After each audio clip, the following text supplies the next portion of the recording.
నమస్తేనా నమస్తే అన్న ప్యారడైస్ నుంచి వచ్చిన సాంగ్ ఆయాష 200 మిలియన్ వ్యూస్ సంపాదించడం జరిగింది. సో సెలబ్రేషన్ కూడా మూవీ టీం చేసుకోవడం జరిగింది కదా. ఇప్పుడు ఇంకో సాంగ్ రాబోతుందంట. సో సాంగ్ ఎలా ఉండబోవాలని మీరు అనుకుంటున్నారు? అట్ ది సేమ్ టైం ఆ సాంగ్ ఐటమ్ సాంగ్ అని అంటగా వినిపిస్తుంది. ఐటమ్ సాంగ్ లో కీర్తి సురేష్ గారు నటించబోతున్నారు. సో ఎలా ఉండబోతుంది అనుకుంటే మీ ఎక్స్పీరియన్స్ ఎలా ఉన్నాయి? కీర్తి సురేష్ అని పేరు ఎంటా ఉంటేనే కీర్తి సురేష్ ఫస్ట్ టైం అనుకుంటా ఇట్లా. అంటే ఇంతవరకు కీర్తి సురేష్ ఐటమ్ సాంగులు చేయలే. ఈ సినిమాలో చేస్తుంది కాబట్టి అబ్బా ఇది కదా మార్పు అంటే ఇది ఇట్లా ఉండాల. ఈ సినిమాతో దెబ్బతో కూడా ఎక్కడ రికార్డులు ఎక్కడ ఒక్కడ బద్దలైపోతాయి. అయితే కీర్తి సురేష్ ఇంతవరకు ఎప్పుడు చేయరట, ఫస్ట్ టైం చేస్తుంది అట్ట. కాబట్టి ఈ సినిమాలో మనం విన్నాం ఆ పాట కూడా, ఆయేషేరు పాటలో బరి బత్తలు అన్నోండ్రా, బట్టలు ఏనోండ్రా, బరి బత్తలు ఏనోండ్రా, మొలతలు కట్టలేదురా, బట్టలు లేవురా. అబ్బా ఆ మీనింగ్ ఆ సాంగ్ వింటా ఉంటే జడలు వేసుకున్నాడు. మళ్ళీ జడలరో మెడలరో కొడలరో తొడలరో కోస్తరో. అబ్బా ఆ మీనింగ్ ఏదో ఆయన ఆ పాట వింటా ఉంటేనే. పైగా ఆ ట్రైలర్ కూడా చూసాం, అది అంత లంజా కొడుకు కథ ఊర నాయన. అబ్బా ఏమి సినిమా ఇది నాయన, ఊర స్వామి. కాబట్టి ఇలాంటివి చేయాలంటే దమ్ము ఉండాలి, డేర్ ఉండాలి. నేచురల్ స్టార్ నాని ఆయన.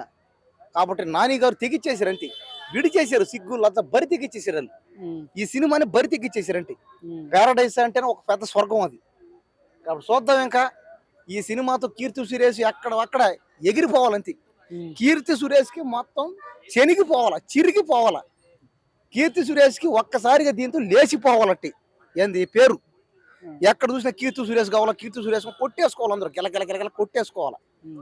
ఏముంది ఆ ట్రైలర్ కానీ, ఆ సాంగ్ కానీ, ఆయేషేరు కానీ, అది 200 మిలియన్లు అంటది. ఇది మాత్రం ఖచ్చితంగా 1000 మిలియన్లు దాటేస్తుంది. ఇది 1,00,00,000 కోట్లు వచ్చే ఛాన్స్ ఉంది ఆ సినిమాకి. 1,00,00,000 కోట్లు అంటే 1,00,00,000 కోట్లు కాదు కానీ తప్పది. ప్యారడైస్ సినిమాకి ఖచ్చితంగా ఒక 60,000 కోట్ల నుంచి 70,000 కోట్ల దాకా వచ్చే ఛాన్సులు ఉన్నాయి. 1,00,00,000 కోట్లు కష్టం. 1,00,00,000 కోట్ల దగ్గర పోవచ్చాము, చేసింగ్ అవచ్చాము. 1,00,00,000 కోట్లు అయితే రావు. ఖచ్చితంగా 50 నుంచి 60,000 కోట్లు అయితే టార్గెట్ అవుద్ది. టార్గెట్ అన్న అంటే గతంలో ఇద్దరు శ్రీకాంత్ ఉదేలా, నాని గారు దసరా సినిమా చేయడం జరిగింది. దసరా సినిమాలో నటించినటువంటి హీరోయిన్ గారు కీర్తి గారు. సో ఇప్పుడు అదే కాంబినేషన్ లో మళ్ళీ రాబోతున్నారు. సో గతంలో దసరా కూడా సూపర్ డూపర్ హిట్ అయింది, ఇప్పుడు అదే రిపీట్ కాబోతున్న వార్తలు వస్తున్నాయి. మీరేమనుకుంటున్నారు? దసరా సినిమా కూడా పెద్ద హిట్ అయింది. దసరా సినిమా కూడా తెలంగాణ స్లాంగ్, తెలంగాణ లాంగ్వేజ్లు, తెలంగాణ భాష, సంస్కృతి, సాంప్రదాయాలు, పండగలు అన్ని మొత్తం తెలంగాణ అంతే. తెలంగాణ కంటూ సపరేట్ అంతే. కాబట్టి తెలంగాణ స్టైల్లోనే ఈ సినిమా కూడా, ప్యారడైజ్ కూడా తెలంగాణ స్టైల్లో ఉంటే ఇంకా హ్యాపీ. కానీ చూద్దాం ఇది ఏ స్టైల్లో ఉందో ఏందో. కానీ ఇది ఎంత దారుణంగా ఉంది. ఇది తెలంగాణ, రాయలసీమ, ఆంధ్ర, దేశం మొత్తం దేశంలో ఎక్కడ లేని విధంగా డిఫరెంట్ అనమాట ఇది ప్యారడైస్. ప్యారడైస్ అంటే ప్రత్యేకమైన స్వర్గం లెక్కది. కాబట్టి ఈ సినిమాలో ఏందో ఇది ట్రైలర్ సాంగులు చూస్తుంటే జడలు ఉన్నాయి, బట్టలు లేవంటున్నాడు, తెగిచ్చేసాను అన్నాడు, బరి తెగిచ్చే అన్నాడు.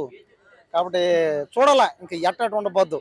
కానీ ఖచ్చితంగా అయితే కీర్తి సురేష్ మాత్రం ఈ దెబ్బతో లేచిపోద్ది. ఓకే, మంచు మోహన్ బాబు కూడా విలన్ కనిపించబోతున్నాడు.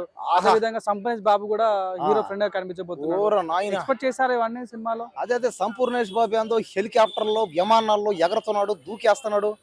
ఒక పక్క ఏందో పెద్ద రేంజ్, పెద్ద కేజీఎఫ్ సినిమా స్టార్ లెవెల్లో బిల్డప్ ఇచ్చేస్తున్నాడు. ఇంకా మోహన్ బాబు గురించి చెప్పాల్సిన పని బల్లే. ఆయన గురించి ఏమనంటే అంతే సంగతులు, అయిపోతాడు ఎక్కడైనా.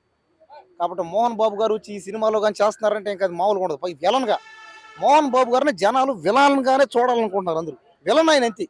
ఆయన జనాల్లో కానీ, రియాలిటీలు కానీ, రీల్లో కానీ, లైఫ్ లో కానీ ఎక్కడ విలన్ అతను అంతే. తెలుగే కాదు మొత్తం టోటల్ ఇండియా మొత్తం ప్యాన్ వరల్డ్ విలన్ అంటే గుర్తొచ్చేది ఎవరో మోహన్ బాబు గారు ఒక్కడే.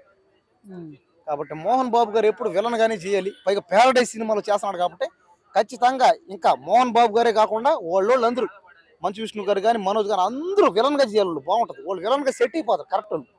కాబట్టి మోహన్ బాబు గారు విలన్ గా చేయడం నాకు ఎంతో హ్యాపీగా ఉంది, ఆనందంగా ఉంది. ఈ సినిమాకి 60,000 నుంచి 70,000 కోట్లు రావాలని మనస్ఫూర్తి కోరుకున్నా. రైట్.